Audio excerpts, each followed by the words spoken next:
What's up, guys? Welcome back to the Morning Brew podcast. I'm your host, Kayla, and I'm interviewing creatives every other week to bring you the human experience behind their art. Before we get started, be sure you're following the Morning Brew podcast on Spotify, Apple Podcasts, and Instagram so you don't miss any uploads. This week, I'm joined by LA band Kid Again for their interview debut. Please give a warm welcome to Theo, Katie, and Mike.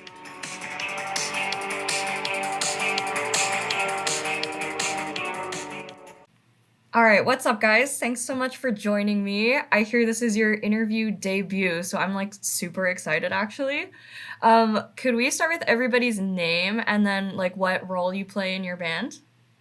Sure. Hi, I'm Katie, and I play guitar and sing, and occasionally also play the flute. Shaker too. Oh, and the shaker sometimes. Crucially. Hi, I'm Theo, and I play keys and guitar in the band, some backup vocals.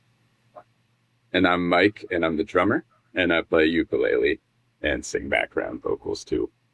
Awesome. That's a cool combo, uke and drums. Thank you. I've got some most likely to questions to kind of get to know you guys a little bit better. Who is the most likely to party after a show? Me. Based on data. Who is most likely to show up late for practice? Definitely me, Katie. It's not really fair though, because Mike and I live here. Yeah. Oh, okay, that's valid. I'm the only one with opportunity to show up late. Who's most likely to respond first in a group chat? I guess Theo. A slim yeah. margin. Okay, and who's most likely to write a song about something like totally random? That's awesome. Probably. That's dumb. Yeah. So, Totally. What do you mean by totally random? Like if you were able to write a song right now about like eating fake bacon. I'm able. We'll take it. Katie. I don't know. If it had to be one, maybe Theo. Maybe the lizard family one. Yeah. That's what. True. We did improvise a song once in practice, and Katie was the one creating the lyrics, and it was about a lizard. That's very impressive. I'm really bad at improv. Hence the lizard family. Oh my god.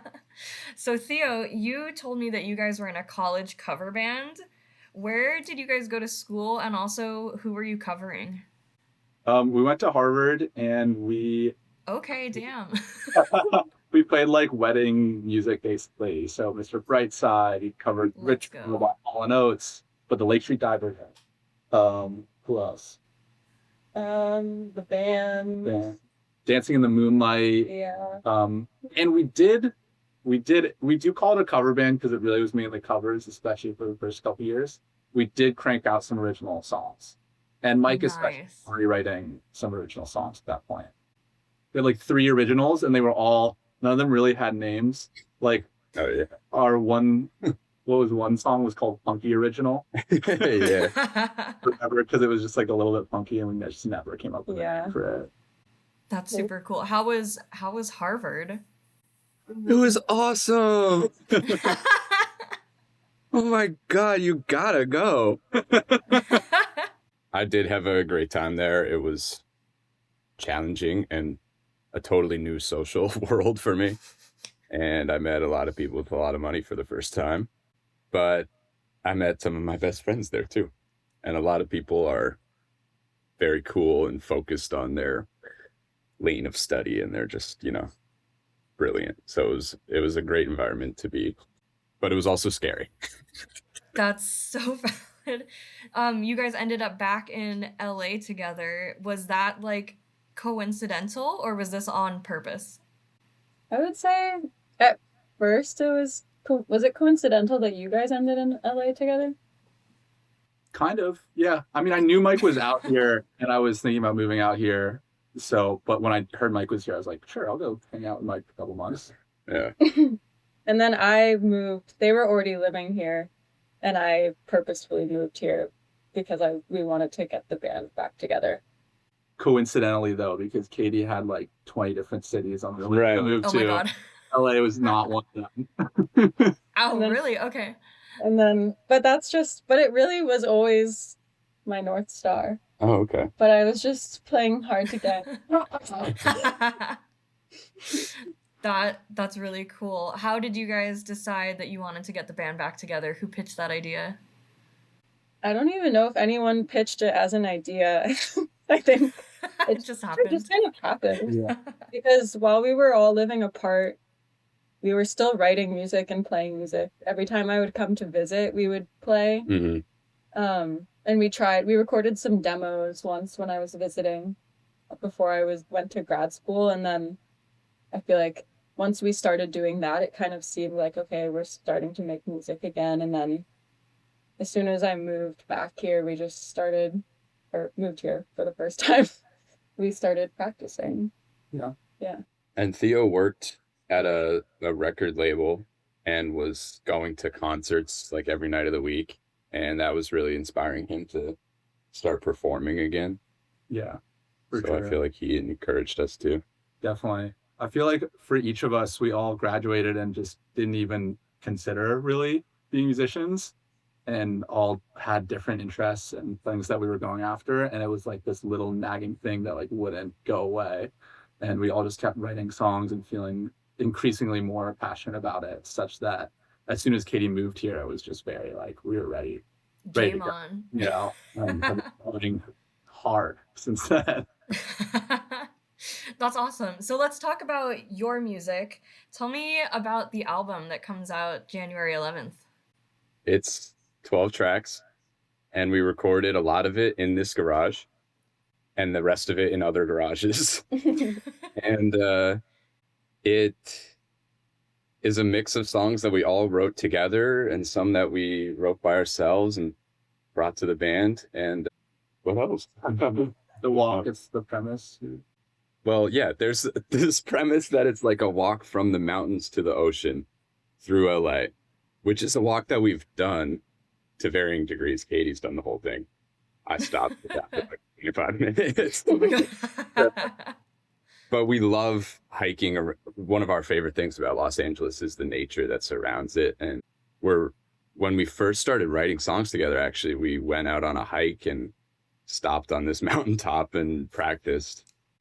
So nature has always inspired our music, and we wanted this walk through LA to come across song by song. We have like little elements of Foley that we recorded across LA that kind of situate the songs in places, in locations.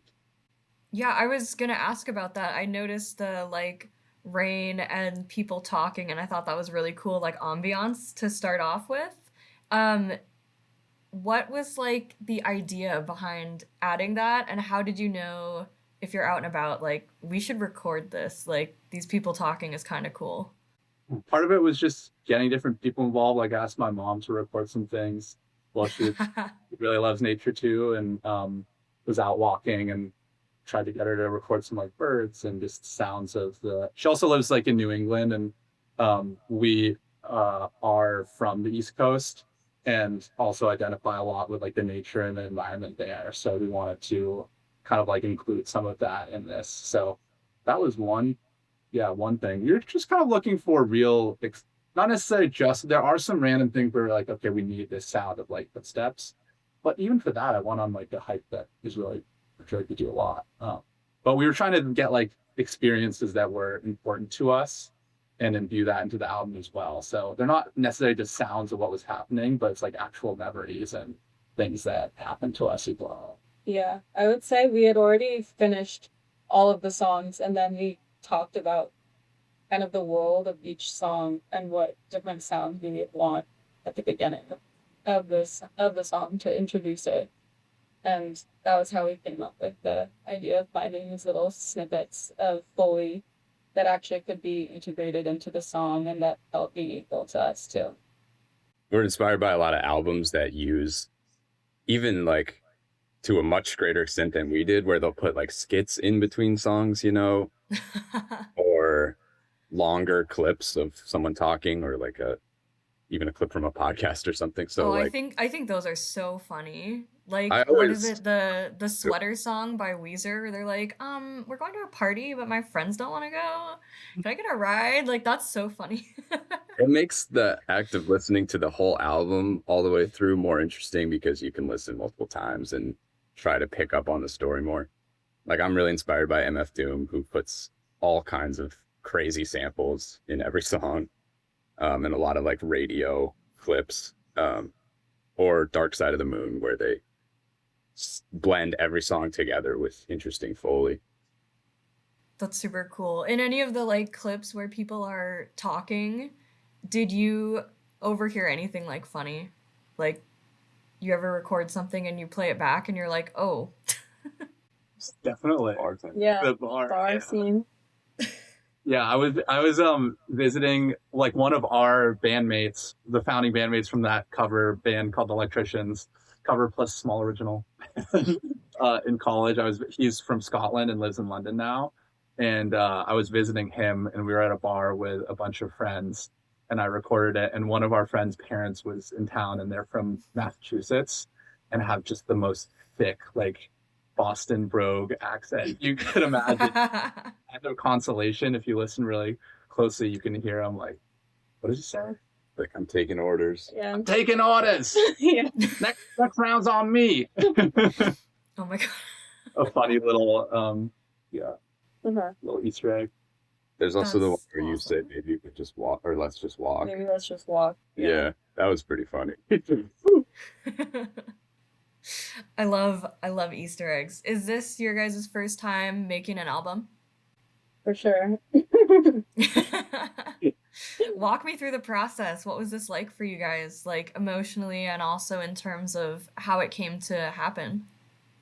I think it's kind of funny because we had been working on the songs probably for a year-ish before we started recording them officially. And when we went into the studio, in our friend's studio in their garage, which is where we recorded a lot of the backbones of the tracks, I thought that at the end of the 2-week period we would be done with the album. Because I didn't understand. I don't think any of us really understood how much time it takes and also just what it takes to make an album. So I was like, wow, this is so cool. In 2 weeks we're gonna have an album. Wasn't it 1 week? Yeah. Oh yeah, it was 1 week The of recording. optional extra 2 days if they needed them. Yeah. And so obviously that didn't go as planned. And it took us from when we finished recording, another almost year. Yeah. Until we had the final masters. So I think that was funny and also interesting, just navigating. None of us had ever made an album before, so we had sometimes like really wild expectations about what was going to be happening. And we were all learning for the first time. I think Theo put in so many hours learning how to use the Ableton. Yeah, a little bit of everything. Everything. Yeah. Yeah. So just hours and hours and hours in the garage, getting things how we wanted them to be, and recording overdubs and stuff like that, and learning how we like to record and all this stuff. So Yep. it was a whole large process that obviously is really different than just practicing and performing. It's a whole different world of making music. So it was cool to get a glimpse into that side of things and work on that. Yeah, it sounds like it was a good learning experience, and now you know it for the next one going into it. Definitely. Yeah, and I feel like we all got a lot closer too as a group, and it was like there was the whole technical side that was very hard. But honestly, equally, if not harder, was like the mental, emotional, interpersonal side. Like collaborating that in depth with 2 other people. Well, we all just have different life stuff going on, and like so much life stuff happened in this year period. It just forced us to really like have hard conversations and be honest with each other. And honestly, retrospectively, like it felt I mean, obviously it was really fun. We had so much fun making it, but it did during the process also feel hard, just because our expectations were so different than what we thought it would be. But like looking back, I'm so grateful that we had that opportunity really early on to just like buckle down and really work out kinks and get to know each other and feel like we have a strong foundation, like collaboratively. That's a really fair point. What would each of you say was the most challenging part of making an album and the most rewarding part of making an album? I think rewarding for me is easy. It's listening to the recordings in the car. It just feels so great to listen to your own song driving to work or wherever it may be. Mike exclusively listens to Kid Again. Gotta film a reaction video where there's just no other person in the car, Mike. It's just reacting. This is pretty good, actually. Challenging. Well, like I said, I'm a drummer, so obviously I can't play the drums. And recording, it was my first time recording drums. It was very tricky to like realize how they are picked up on microphones. And I had to really focus on the tiny articulations. That was tricky. That But it makes was sense. good learning. Yeah, I think for me, the most challenging thing, I'd probably echo what Theo was talking about just before, of just learning how to collaborate on a long-term project. I've never been involved in a project that spans multiple years and is with other people that you're also friends with and have relationships with outside of being in a band. And I think learning how to navigate that, I guess, and figuring out how to show up as friends and also as bandmates consistently, even when we're all going through stuff. That was probably the hardest part and also probably the most rewarding part, I would say. Let's see. The most the rewarding part is just like the breadcrumbs of breakthroughs that you're getting through working. Like, for example, for the strings for one of the songs, 7, like it took like a week of just coming out here every day for several hours, and like 90% of the time it would just sound bad, and I'd be like, this is worse. Like, I need to start over. And then every one time, like for like 15 seconds out of every like 3 hours, I'd like get a breakthrough, and it would sound amazing. And that moment, and with that, that happened a lot. It's constantly happening through the album, where it's just like you're getting that little like, it's like hearing your amazing song for the first time, where you're just like, oh wow, that's really cool. And it's just these tiny little parts. So that was a really cool experience of just like, whenever that happens, it truly feels magical and like whoa, how does this happen? You play it again, you're like, whoa. Especially when you've been really frustrated. Yeah. And then finally it works. It works. Yeah. That's the one. Yeah, we call it like the Valley of Despair. This is something common band term across everything in all of our creative practices. It applies to all aspects of hard work. Yeah, on the journey of making anything, we always, like songwriting too, we always go through a valley of despair where like it sounds at first, you go up the mountain and you're like, you get the first view and you're like, oh, this is amazing, sounds so cool, and then you like try and finish it and you're just in the valley. You fall face first down the mountain. Yeah, exactly. Yeah. So I think I talked about challenges too. Mm-hmm. And also the biggest reward probably is finishing it. Yeah. Like being done with it and now having space to write new songs, work on new songs, and perform all the songs and be able to say, hey, we have an album that you can go listen to. For a long time, we didn't even have a name as a band while we were working. So people would be like, we're in a band.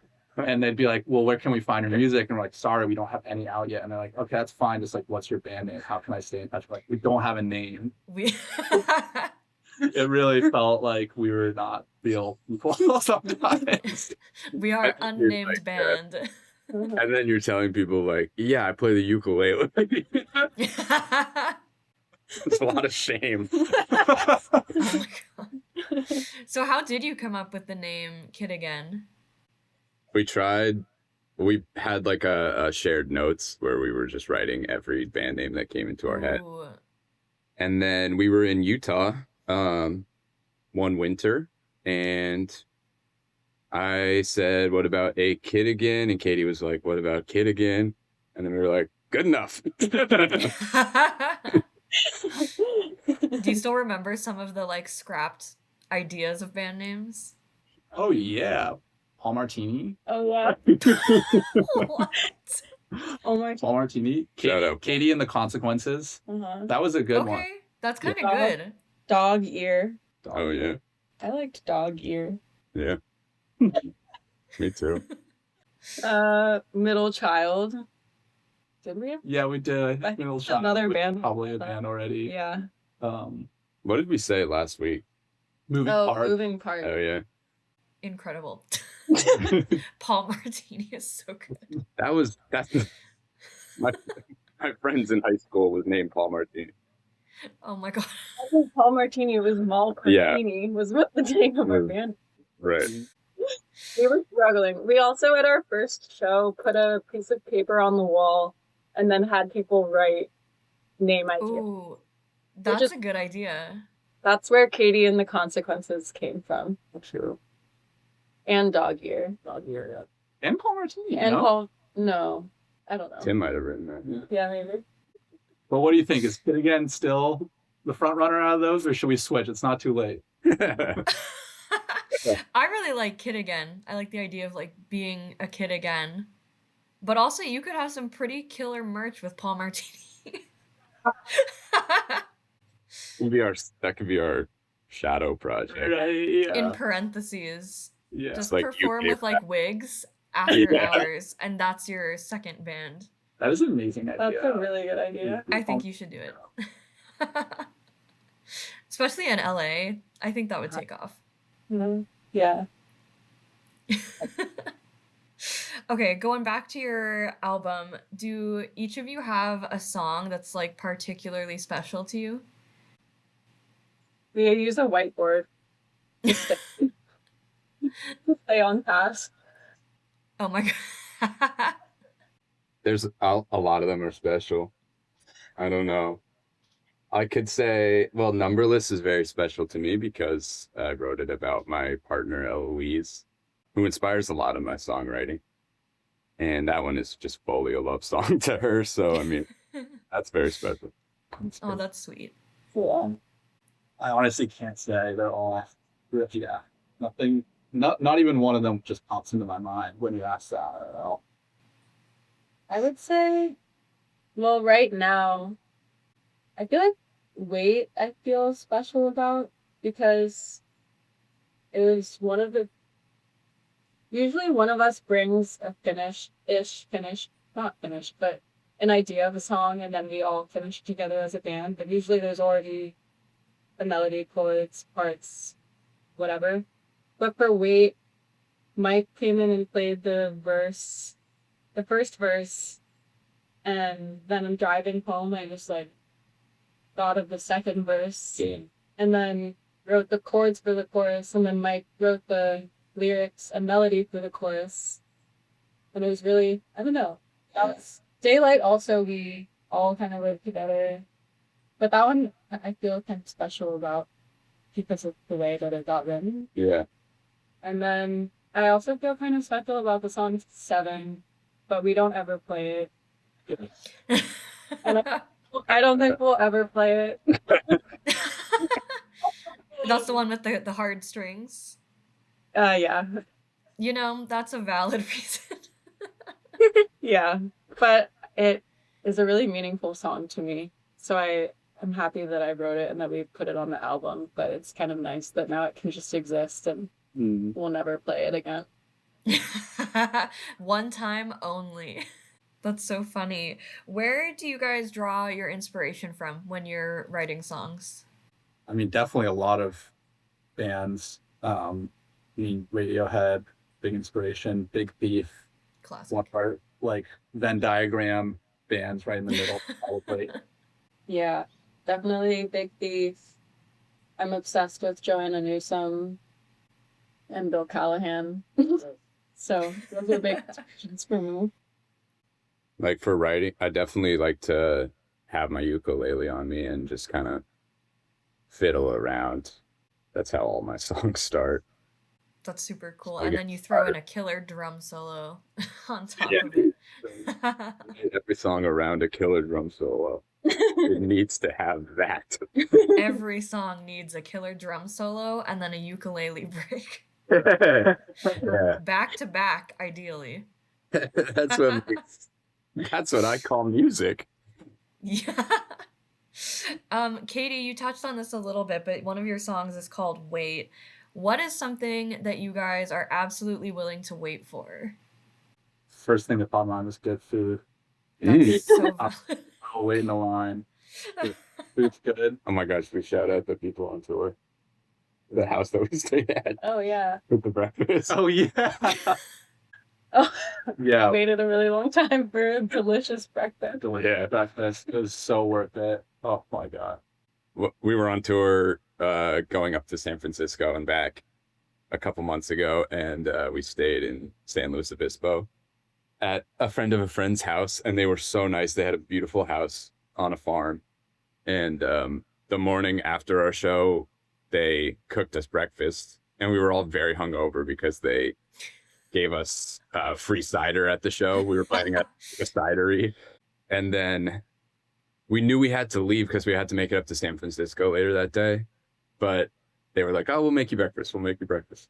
And we waited for like 3.5 hours while they assembled like a completely from scratch breakfast off the produce from their farm. It literally started with Oh them my going to the chicken coop to take. Stop. That's so cute.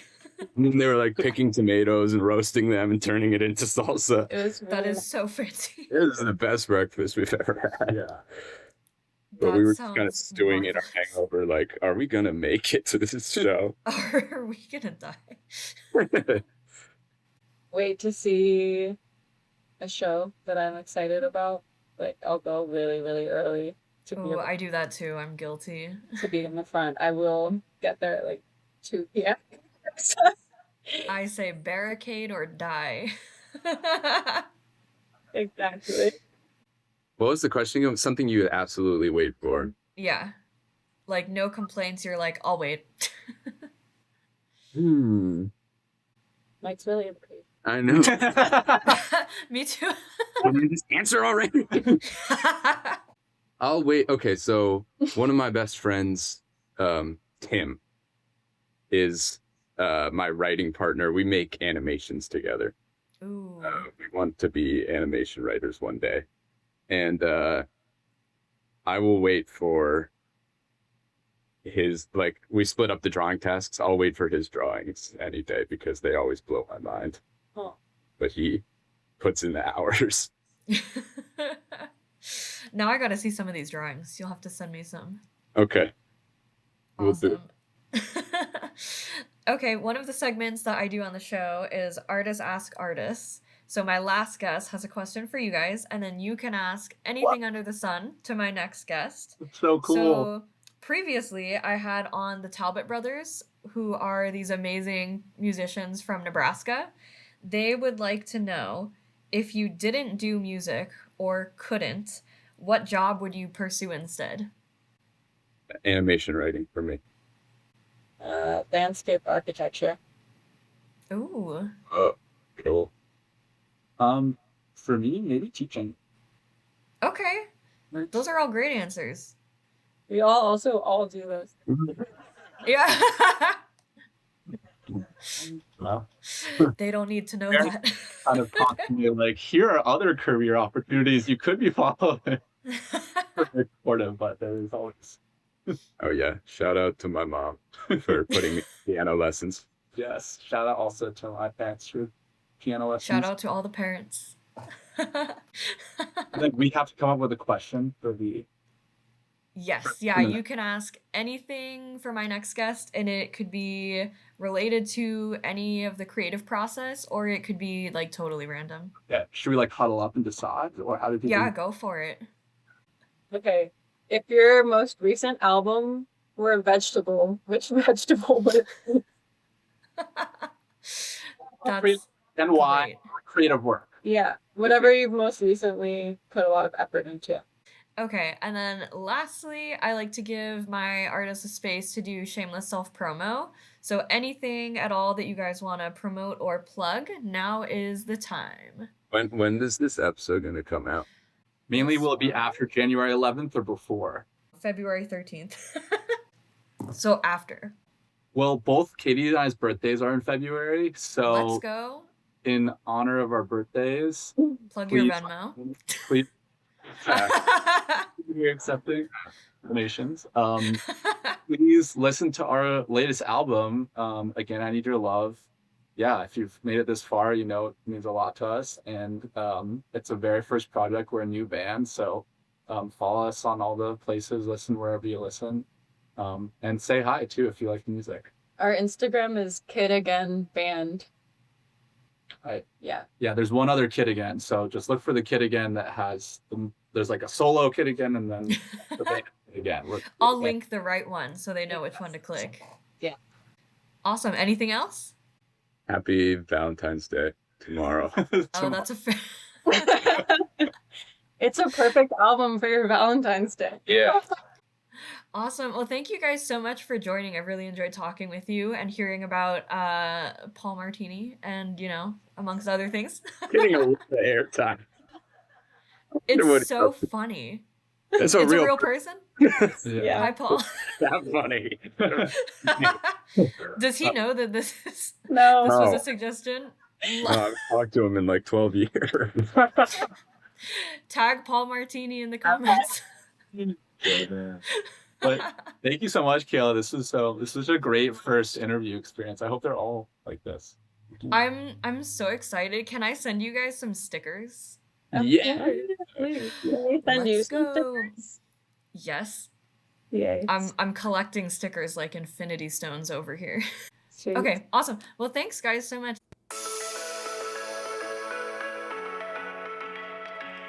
That's all for today's episode, guys. Thank you so much for listening. Kid Again's socials are linked below, and their album, Again, I Need Your Love, is out now. Go give it a listen. Don't forget to follow the podcast on Spotify, Apple Podcasts, and YouTube. Also, follow us on Instagram so you don't miss any of the cool interviews that are coming up. Join me in 2 weeks to welcome my friend Elissa to talk about her new EP, Daisy Chain.